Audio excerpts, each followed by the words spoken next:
Hello everyone, and welcome to the History of Byzantium, episode 122, Questions 5. Today, the whole episode is dedicated to your 9th century questions about Byzantium. But we've had so many come in that I'll have to deal with some next time in our recap and preview episode. Anyway, let's get cracking. We've talked a lot about the state and the office holders which it employed, and on that topic, listener S asks whether the civil, military and religious bureaucracies represented a deep state, one capable of surviving even a violent regime change with a minimum of disruption to the daily business of life. I think that's a very perceptive question, and largely I would say yes. While the Romans hadn't developed a formal exam system as existed in China, there was, as you know, a limited but very widely accepted education system. And this was the one which taught Homer and Euripides and Aristophanes and various other great authors. It emphasized proper Greek and how to master rhetoric. You would also learn scripture, and those who pursued an ecclesiastical career had many works by the Church Fathers to read. That syllabus of acceptable literature meant that men of the middle and upper classes would all speak the same language, as it were. They would all understand how to conduct themselves and what the ideals of administration were. A wealthy family with several sons might diversify their career paths. The eldest would join the army, aiming to one day become a general. The second might become a priest on the path to being the local bishop.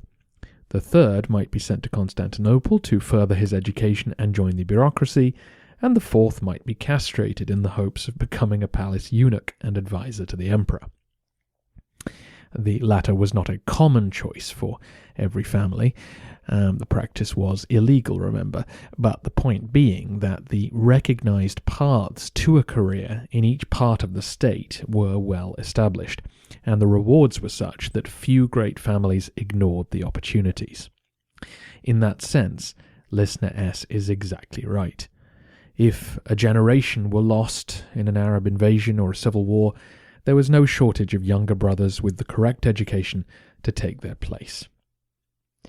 I should point out, though, that record-keeping was not nearly as efficient as it is today. Often I read in the narrative that great works of the past are lost or are only discovered in the palace library after much searching. Compared to their barbarian neighbours, the Romans kept a lot of records, but it was not necessarily well organised. One example of this are the tax registers, which could only be updated every decade or so. A year after completion, they were already out of date, and one of the magnate tricks was to bribe officials to leave new land off the registers. As long as the government got the same amount as last year, they would be none the wiser. Listener AW asks, what, if any, symbols did the empire use by this period? What took the place of the eagles and SPQR? As you probably remember from the narrative, Constantine's choice of the labarum had been consciously imitated by his successors, while crosses and even icons were used to lead troops into battle, or the image from an icon or pictures of the Virgin Mary might be put onto banners. We've also talked about legions developing their own special insignia. These would decorate the round shields of the troops, or also be turned into banners. Heraldry, as we might find it in Western Europe, will develop over time, including eventually a Byzantine flag or coat of arms. I've put an image of it up on the website and social media. Listener EM asked about this, and for those of you not looking, it is an image of a double-headed eagle. The eagle was, of course, a long-standing Roman symbol, but this one has a history in Anatolia dating back to Hittite times. As the great magnate families begin to develop their own house crests, the eagles will become a popular symbol. Eventually, they will be adopted by the imperial family in the 13th century and come to be associated with the empire itself. Listener KC asks about prices and wages. Do we have any examples or lists of these? What would a nomisma or solidus, a gold coin, actually get you? Please remember that the information I'm about to pass on varied considerably across time and place. Do not take it as definitive. But unskilled workers and labourers at Constantinople might be able to earn 1 nomisma a month if there was work available. Sailors were sometimes paid only 3 coins a year, but it was expected that they would have regular work on merchant or fishing ships in the meantime. Ditto a soldier who was paid just 9 nomisma per annum, but would be likely to have his own farm. Skilled workers commanded higher wages. A carpenter might take 16, a caulker 18, a good shopkeeper might make about that in a year. Once you get into the bureaucracy, you could earn 20 to 30 as a notary or secretary, and it just keeps climbing from there. Because copper coins easily lost their value, shopkeepers would weigh them rather than count them, and the number of coppers to a gold coin varied considerably, from 180 to about 290 by our period. Having said that, 2 good quality copper coins would allow you to buy a pound of cheap bread, and a little more would get you 10 mackerel or 2 kilos of other fish, or a little wine. Meat was more expensive, but it was clearly not difficult to feed your family even on a stone worker's wage. Small dwellings could be rented at the capital for 1 or 2 gold coins a year, which again was affordable. For 1 gold coin, you could buy sturdy kitchen equipment like a cauldron or a fine belt for those with more to spend. Doctors would only charge 1/3 of a coin for a consultation, but a whole one for follow-up treatment. At least 8 will be needed to get you that hernia operation. Half a coin might buy you a sheep, but you'd need 3 to buy a cow. A month's journey to Alexandria would cost only 2 coins, but you'll need plenty more when you get there. If you're in the market for slaves, I can sell you this orphaned child for 5, or if you need a domestic servant, I have one for 20. If you'd like a musician or a skilled teacher, that could run you over 100. I can sell you a horse for 15, or this all-weather coat for 8. I have a beautiful decorated copy of the Gospel if you've got 28 on you. And if you are a truly blessed individual, then may I show you this wonderful silk garment, an absolute steal, at 72 nomisma. For the magnates amongst you, I have some good land available at 10 coins per hectare. After all, the law doesn't consider you rich unless you own 144 coins worth of property. And I have a friend in the harbour who will build you a ship of your own for the princely sum of 432. Listener P asked whether a church service in, say, 525 AD would be recognisable to a modern Orthodox churchgoer. And I have to say a big thank you to several listeners on the Facebook page who helped me put together a brief answer. The core of the traditional liturgy would still be recognisable to a Byzantine, though it would be far from identical. Specific parts have grown and developed or have been moved around. They might be surprised to start the service inside the building rather than entering in a procession, or seeing the whole congregation standing for communion, things like that. If you'd like me to go into more detail about liturgical matters next century, then let me know. Listener SB asks, do you think iconoclasm is overrated? It always seemed like one of the sexy subjects of Byzantine history, but recent research seems to downplay both its role as a motivator and the actual violence to humans and icons. History will always be reduced to a few memorable incidents and quotes in the public imagination, and I suppose it has to be. There's just too much information out there for the intricacies to be commonly understood. In our modern world, the first major work on a subject can often leave a lasting impression.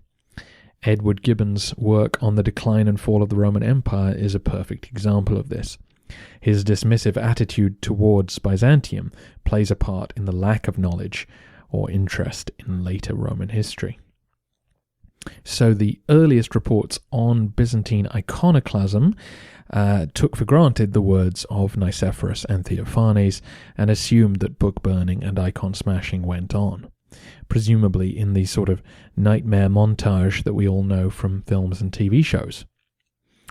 Because no iconoclast sources survive to contradict them, and because the current residents of Anatolia are less interested in the archaeology of Byzantium, it's hard to even guess what actually happened.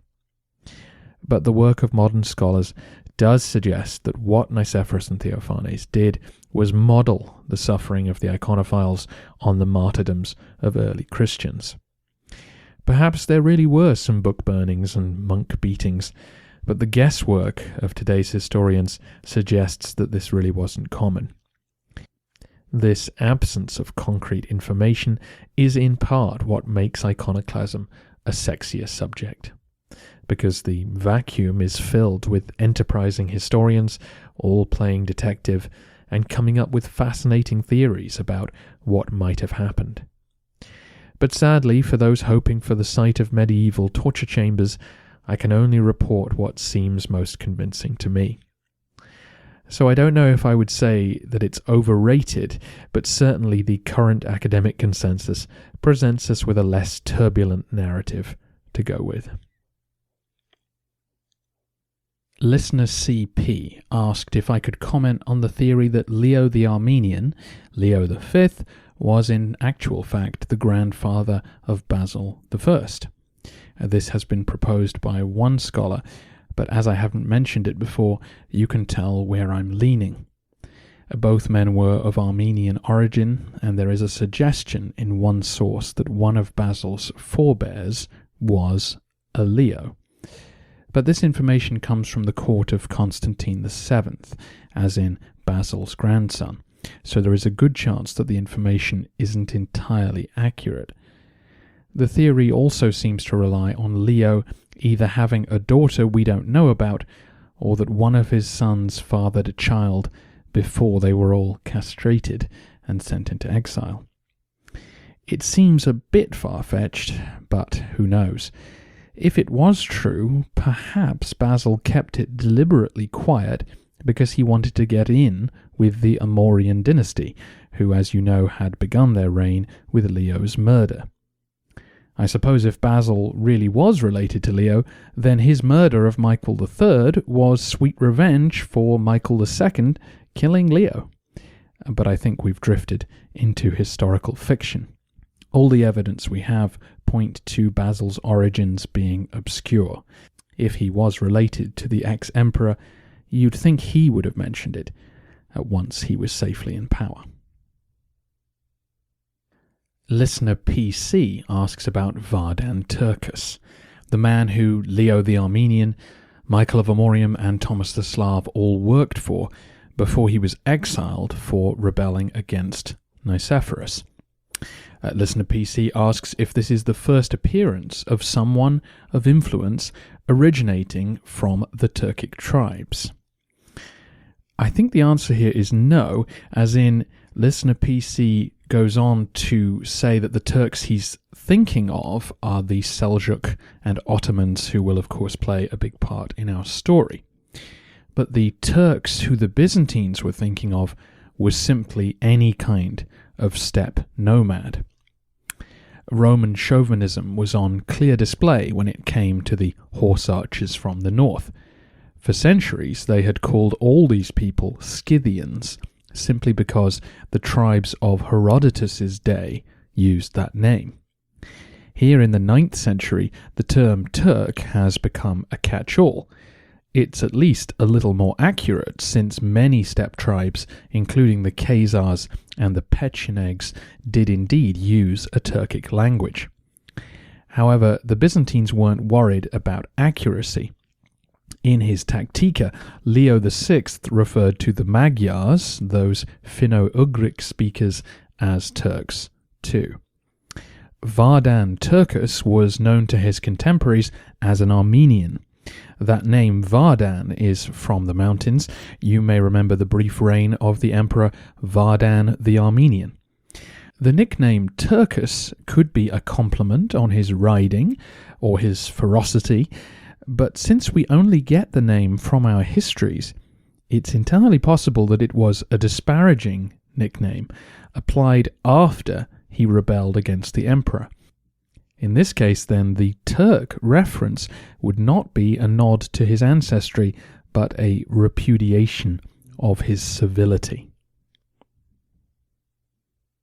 Listener EL asks, what impact did Byzantium's huge monastic orders have on their military manpower?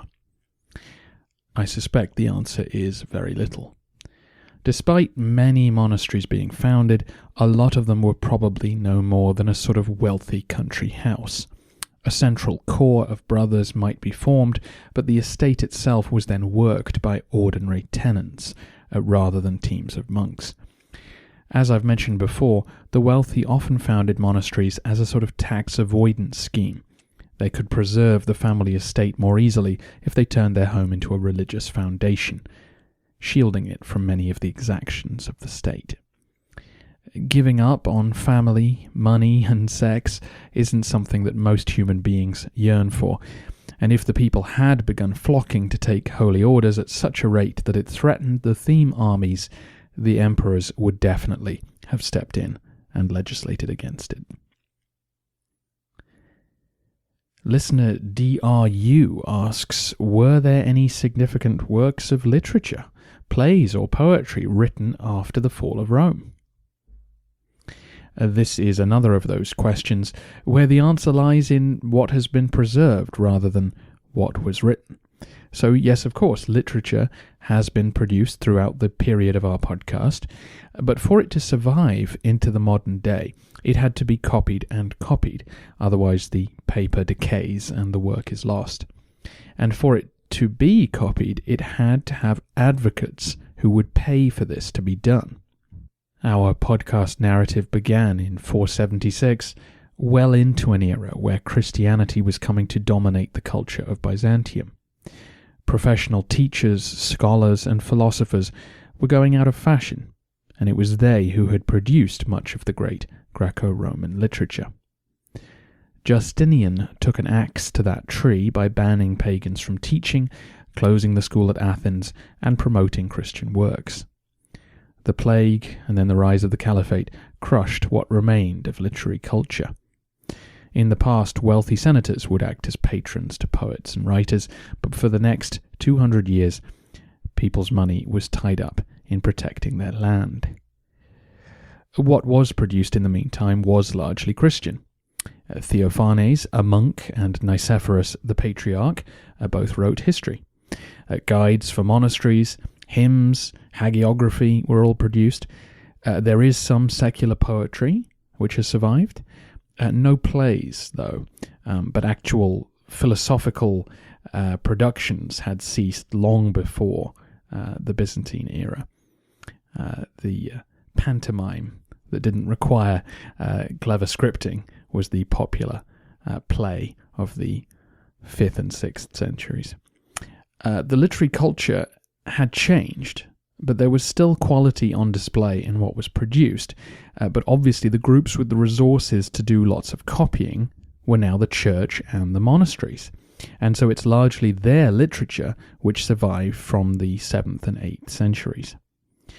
An actual revival in learning and the production of a wider range of literature grew in the 9th century. We saw this particularly towards the end of the narrative. Theophilus reopened a university in the palace, the first such institution since Heraclius' day.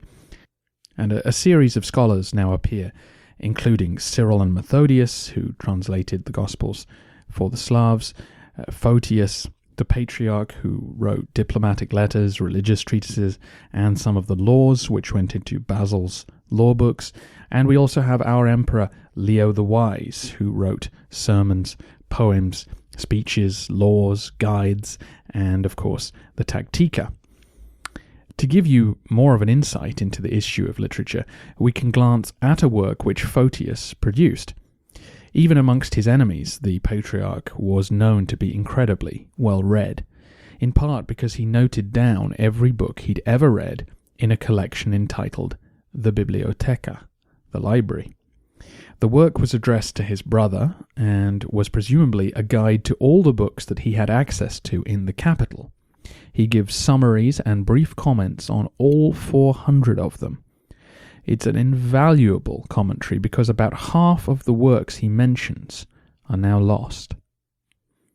The books are split roughly in half between pagan and Christian or Jewish authors, and they cover a wide range of subjects, including maths, science, medicine, history, ethnography, and of course, theology. The earliest text is Herodotus's history, and the latest is a history which Photius's own father had produced. But to demonstrate the decline in literary culture, only 30 authors are mentioned who wrote between the coming of the Arabs and Photius's day, whereas the 4th century AD alone is represented by 100 different works. Over the next few centuries, the Byzantines will enjoy a cultural revival, and if you remind me when we get there, I will tell you all about it. Listeners SH and RW asked about chariot racing and the Demes.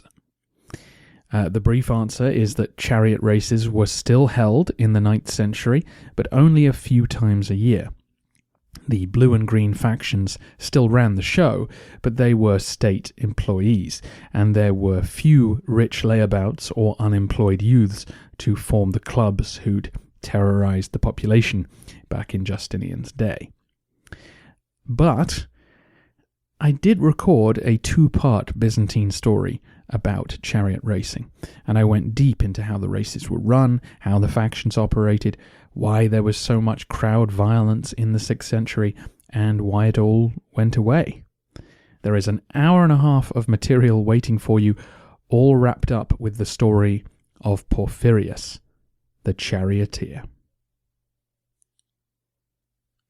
Listener AR asks, what about polo and other sports? Well, polo seems to have been imported from Persia by Theodosius II, and a course was marked out within the palace. We don't hear a lot about it after that, though Basil was apparently a big fan. When we actually get a description of the game in the 12th century, it sounds more like lacrosse played on horseback, so no mallets, but sticks with nets. It's described as a very dangerous game. The emperors continued to hunt, of course, and Basil supposedly suffered a fatal wound while on one. And for the wider public, we hear of wrestling, archery, running, and fencing competitions, all taking place at the big church festivals or market fairs. Listener AW wanted more information on the Jews. What was their life like between the various attempts to convert them? This is a subject we are not hugely well informed about, but to answer your list of questions, yes, they could own land. No, they could not buy court positions or serve in the imperial bureaucracy. No, I doubt they identified as Romans. Christian belief was too tied up in that now. Perhaps some yearned for the caliphate to swallow the empire, but I suspect that the Jewish communities which survived did so because they were happy with their lot. They were local landowners and, yes, had their own synagogues, and as long as they paid their taxes, it seems they were largely left alone.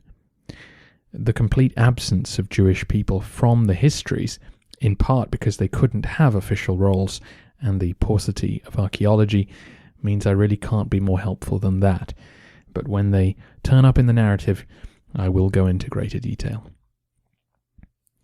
Several listeners asked about buildings and infrastructure. Did the Byzantine revival lead to new building projects? And hopefully my comments about the state of Anatolian architecture will give you a clue as to my answer. There was certainly building going on, but we only know about churches and monasteries which survived, and the odd reconstruction of a town wall. Of course, we do hear about the alterations to the palace because they're mentioned in the written histories. The main military road was maintained, but it always had been, through the extraordinary levies mentioned last episode. Towns and cities were beginning to recover, but they were not yet a source of big investment.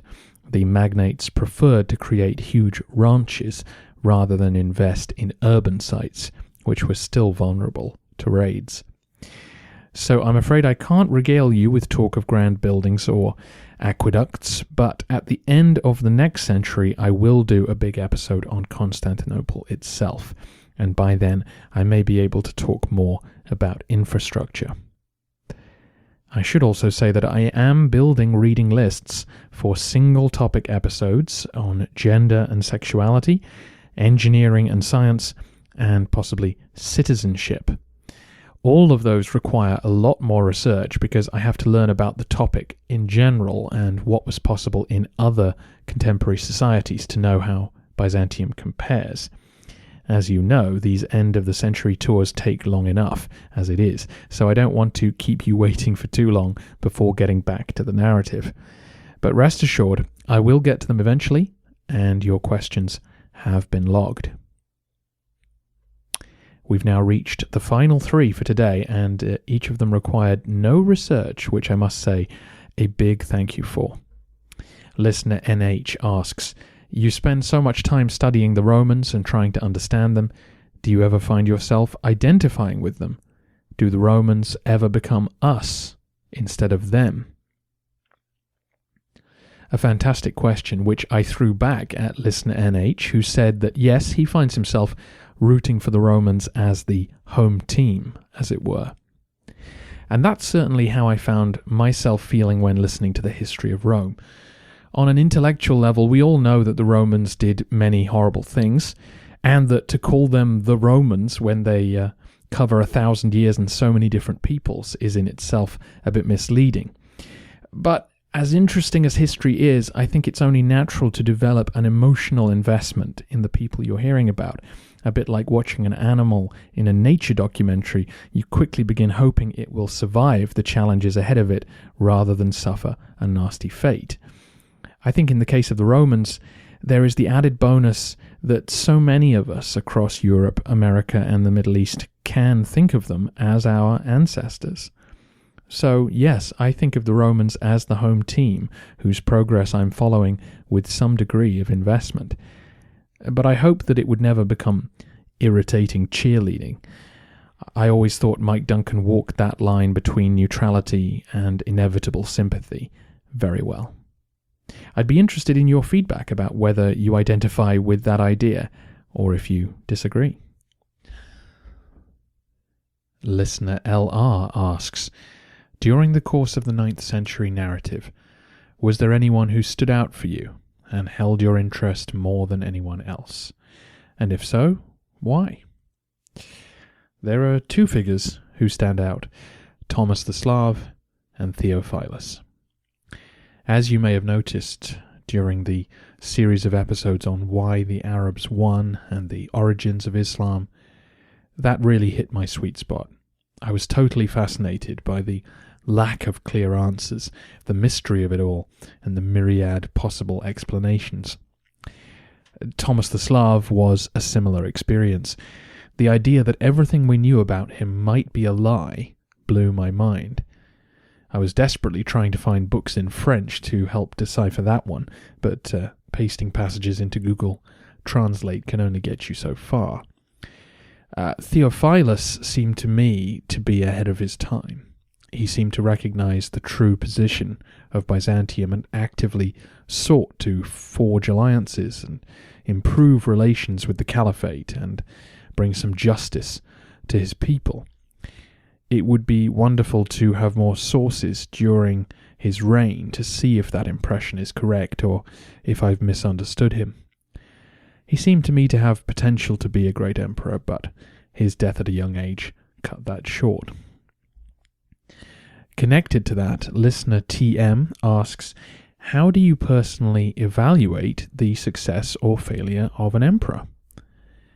An excellent question, and it's worth emphasizing that this is one of the few areas where I tend to give you more of my personal opinion than the rest of the show. In other words, treat it with caution.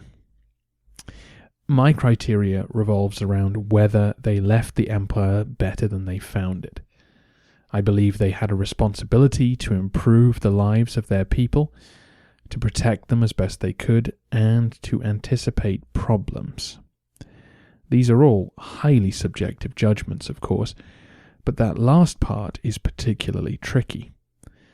I'm hard on Nicephorus for not being more cautious after the sack of Pliska, whereas I go easier on Heraclius because of the unprecedented arrival of the Arab armies. But who's to say, really, whether either deserve credit or blame for their reaction to those scenarios? I make a judgment based on the historians I read and my own preferences, but those historians I read are analysing Byzantine historians, often writing 100 years after an event with their own preferences and biases. Where I feel more confident is in criticising someone like Justinian. He saw his wars repeatedly turn to disaster. He saw scores of people rotting in the streets, and he refused to change course. He pushed on and on when clearly some soothing was needed, and the historians of his own day could see these problems. The ability to recognize the limits of what's possible is something I rate highly. Hence my comments on Theophilus a moment ago. The easy course, it seems to me, is to be seduced by the power and believe your own hype. The harder path is to remind yourself that you are just a man and that your empire has many limitations. Emperors who looked ahead and charted a sensible course get the highest praise from me. Those who put their personal feelings first get the least. An interesting aspect of this is the succession. Here, the ability to predict future events comes into direct conflict with your most intimate feelings. Emperors who leave behind a capable successor deserve extra credit, but then how much can we criticize those who left behind selfish sons? That's it for today. I've pushed a couple of questions into the next episode, as I mentioned at the start, but aside from those and a little recap to get you situated, this is the end of the Century tour. Thanks for being with me throughout 2016. Thank you to all of those who've bought the for sale episodes, and a special thanks to those who've added donations. You've kept the podcast going. Going forward, it's going to be 95% of what I do. So I look forward to 2017. I will be with you in week 1 with the next episode. For now, thank you all and happy holidays.